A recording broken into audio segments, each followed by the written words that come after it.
నమస్తే, welcome to Andhraprabha. నేను ప్రియా కౌశిక్. ప్రస్తుతం మనతో పాటు డాక్టర్ హరీష్ తెనేటి గారు ఉన్నారు. వారితో మాట్లాడదాం. హలో సార్, నమస్తే. నమస్తే.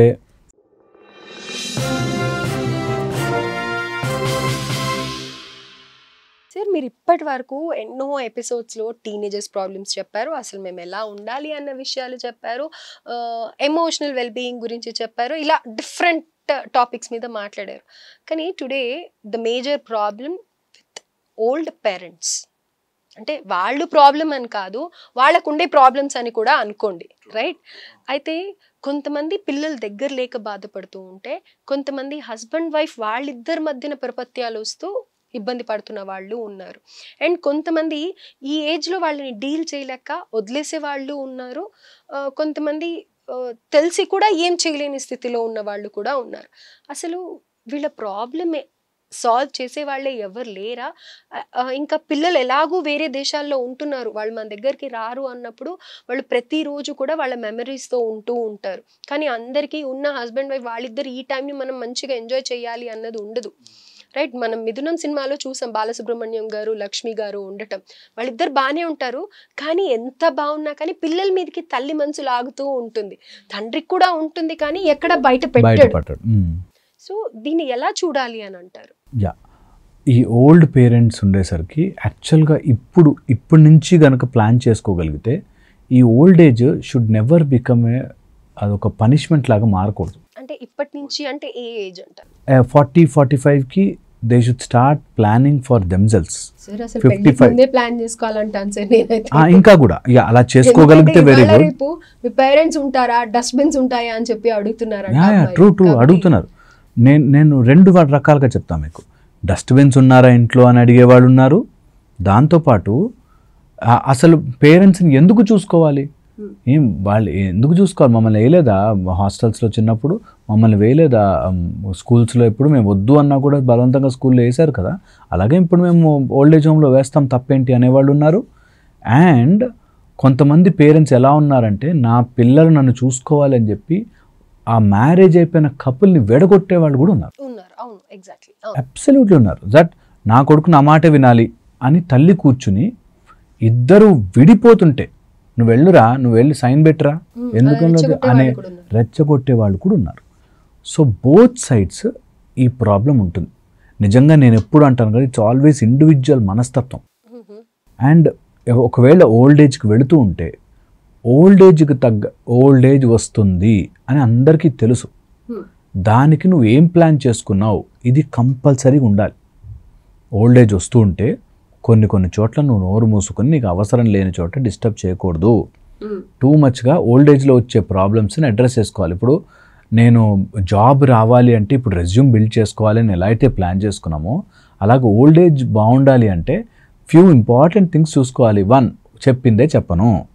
2, వాళ్ళ లైఫ్లో నేను ఇంటర్ఫియర్ కాను.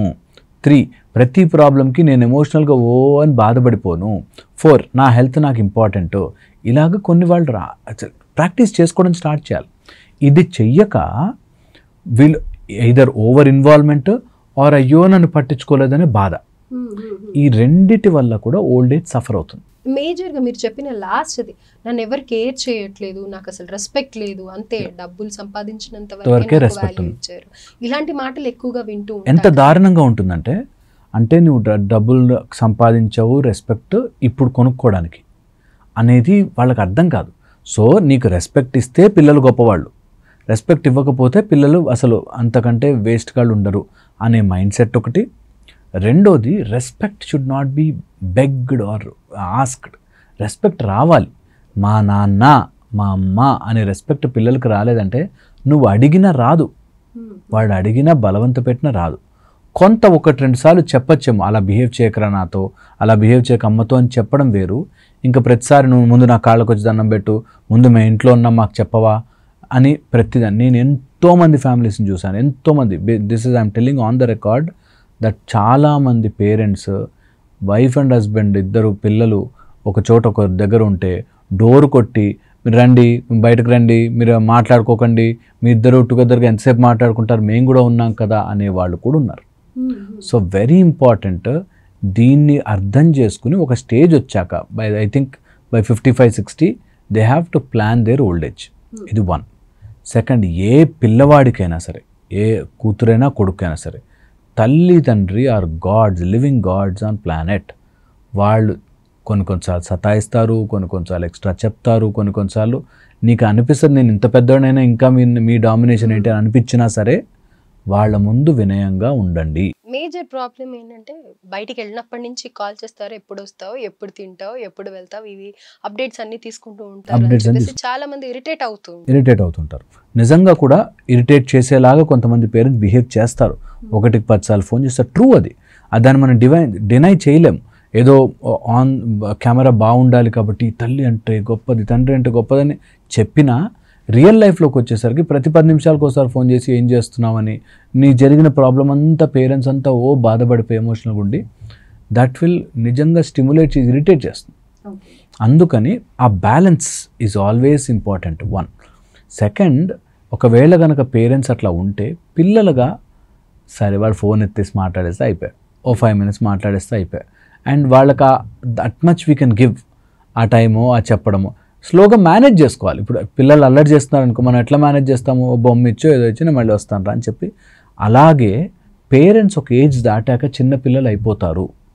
అప్పటిదాకా ఫామ్ కాని బ్రెయిన్ చిన్నప్పుడు 60 or 55+ దాటిపోయాక ఆల్రెడీ ఫర్మ్ అయిపోయిన బ్రెయిన్. ఇక్కడ ఫామ్లెస్ ఇంకా తయారవుతున్న బ్రెయిన్, సో అర్థం చేసుకోలేరు. ఇక్కడ ఫర్మ్ అయిపోయిన బ్రెయిన్ అర్థం చేసుకోలేరు. నేను ఇది వద్దు అంటే ఇదే తెచ్చాడు వీడు, నేను ఇది నాకు నచ్చదు అంటే నాకు నచ్చందే తెచ్చాడు అనే ఒక కంప్లైనింగ్ గుణం వచ్చేస్తుంది.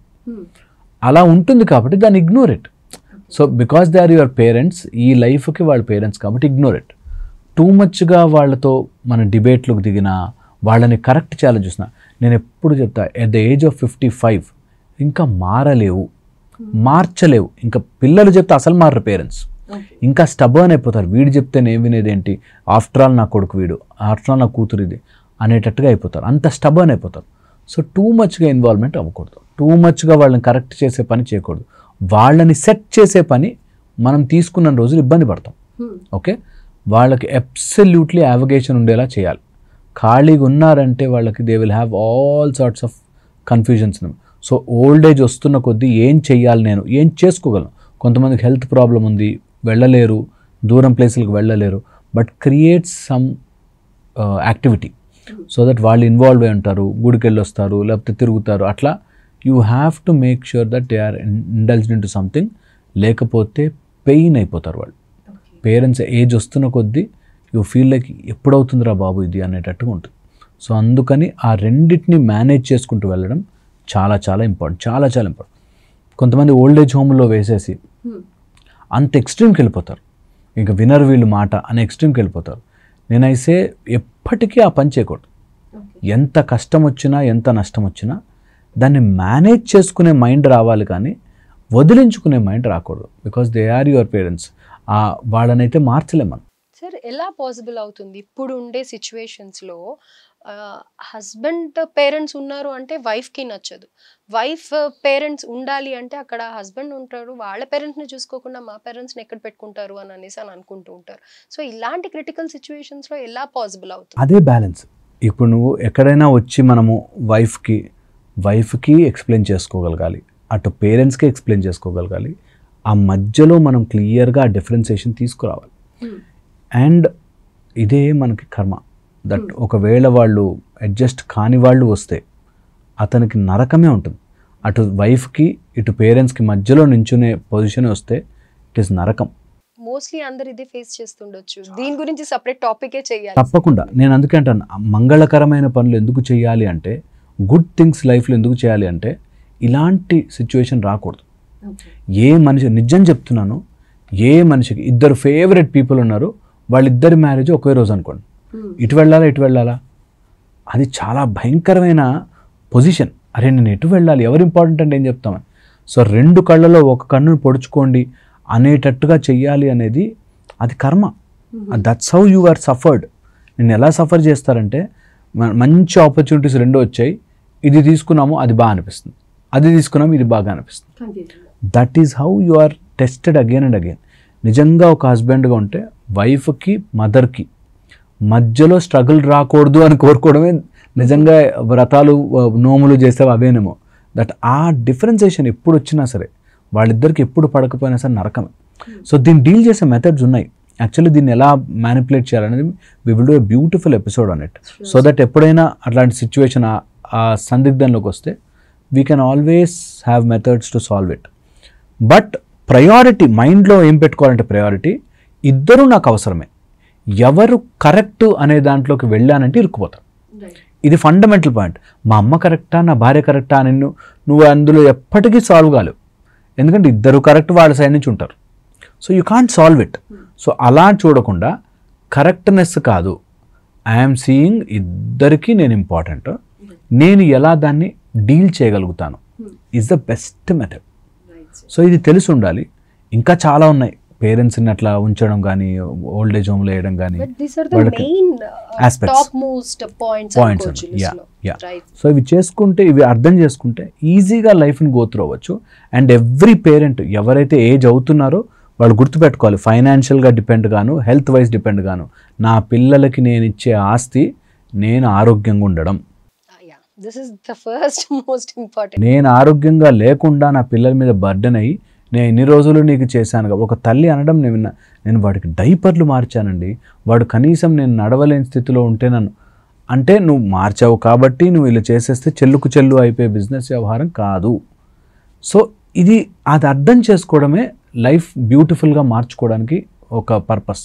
లేకపోతే ఎప్పుడు రిసెంట్మెంట్లో, ఎప్పుడు అరే నన్ను ఎవరు పట్టించుకోలేదే అనే ఒక ఫీలింగ్లోకి వెళ్ళిపోతాం. సార్ అంటే ఒక తల్లి ప్లేస్లో ఉండి నేను కూడా ఏమంటానంటే, ఇప్పుడు మీరు చెప్పిన దానికి ఎగ్జాక్ట్లీ పేరెంట్స్ వర్షన్లో అంటే ఒక్కొక్కరు ఒక్కొక్క విధంగా ఎక్స్ప్రెస్ చేస్తారు. డైపర్లు కూడా మార్చానండి అంటే నిజంగానే ఆ తల్లి తండ్రి ఎంతో కష్టపడి పెంచినప్పుడు వాడికి మనం ఇంత చేశామే, ఉంటుంది, ఖచ్చితంగా ఉంటుంది. అట్ ద సేమ్ టైమ్ అది అలా అనుకోవడం వల్ల మనకే పెయిన్ అంటున్నా. నేను అట్లా చేశాను, సమ్ రీజన్స్ కొడుకు బ్యాడ్ కొడుకు వచ్చాడు, లేకపోతే వాడికి ఏదో సిచ్యువేషన్స్ అలా ఉన్నాయి, అండ్ ఒక చోట వైఫ్ మార్చేసిందేమో, వెళ్ళారేమో అయి ఉండొచ్చు. కానీ అది అనుకోవడం వల్ల యు ఆర్ ఎట్ పెయిన్. నేను చేశాను, నాకు చేయలేదు అనేసరికి పెయిన్. నేను చేయగలిగింది చేశాను, it is his responsibility. So expectations తోనే ఏ రిలేషన్షిప్ లో అయినా డిస్టర్బెన్స్ వస్తుంది అని అంటారు. అబ్సల్యూట్ రిలేషన్ అన్నిట్లోనూ, ఏ రిలేషన్షిప్ ఇంక్లూడింగ్ దేవుడితో రిలేషన్షిప్ కూడా. నాకు దేవుడు ఇలా ఇది పట్టుకుని బాణం పట్టుకునే రావాలి నా ముందుకి అంటే నీకు అయిపోయింది, దొరికిపోయావు, నీకు అసలు ఎప్పటికీ రిలేషన్షిప్ అర్థం కాదు. సో మనం చేసేది చెయ్యాలి తప్ప ఎక్స్పెక్ట్ చేయొద్దు అవతల వాడు. ఎక్కువగా అన్నెసెసరీ ఎక్స్పెక్టేషన్ చేయడం వల్ల you are pain, you are again మళ్ళీ గుచ్చుకున్నట్టు అవుతుంది మనకి మనం. సో నేనంటా నువ్వు చేసావు వెరీ గుడ్, ఇచ్చాడా వెరీ గుడ్ రిటర్న్, ఇవ్వలేకపోయినా దట్స్ ఓకే. ఎవరి సిచ్యువేషన్ వాడు బ్రతకాలి, ఎవరి సిచ్యువేషన్ మనలా ఉండదు అనేది అదే మెచ్యూరిటీ. మన మెచ్యూరిటీ ఎలా రావాలంటే సరే చేశాను, that's okay, is not realising it, మనం ఏం చేస్తాం దానికి. సో ఆ గ్యాప్ కనుక తెచ్చుకుంటే అప్పుడు your mind will think positive. నేను ఎందుకు చెప్తానంటే నువ్వు ఎప్పుడైతే ఆ పొజిషన్ నుంచి ఆలోచిస్తామో world will start rotating like that. ఆ పాజిటివిటీ నుంచి యూ విల్ చేంజ్ పీపుల్. చాలామంది ఆ బాధలో నేను చేశానండి, వాడి కోసం ఎంత చేశానండి అని దాంట్లో వస్తే చేసావు, నో డౌట్, తల్లిదండ్రి చేయకుండా ఉండరు, వాళ్ళు చాలా గొప్ప కర్మ అది. అట్ ద సేమ్ టైం ఆ బాధ నుంచి ఆపరేట్ చేస్తుంటే వాడు సఫర్ అవుతాడు, మీరు సఫర్. సో వెరీ ప్రాక్టికల్ వేలో చెప్పాలి అంటే కనుక డోంట్ ఎక్స్పెక్ట్ ఎనీథింగ్. అబ్సల్యూట్లీ, అంత ఎక్స్పెక్ట్ చేయాల్సిన పని లేదు. నేను దాన్ని కానీ ఇదే చాలా మందిని హర్ట్ చేస్తుంది.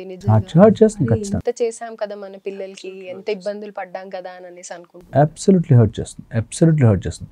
అందుకే ఇది తెలుసుకుని ఇంత ఫస్ట్ నుంచే మనం చేయగలిగింది చేద్దాం. ఓవర్గా నేను నా హెల్త్ని పాడు చేసేసుకుని 50 గంటలు పని చేసేసి ఇంకా 20 గంటలు పని చేసేసి ఎక్స్ట్రాలు చేసి వాళ్ళకి ఏదో ఆస్తి మూట కట్టాలని చెప్పి చూసి అనవసరంగా ప్రాబ్లమ్స్ కొని తెచ్చుకోవద్దు. ఇది వాళ్ళకి మనకి మంచిది అనేది చేసుకోవాలి. Very well said sir. Hope ఇది అర్థమవుతుంది. Thank you sir, thank you so much.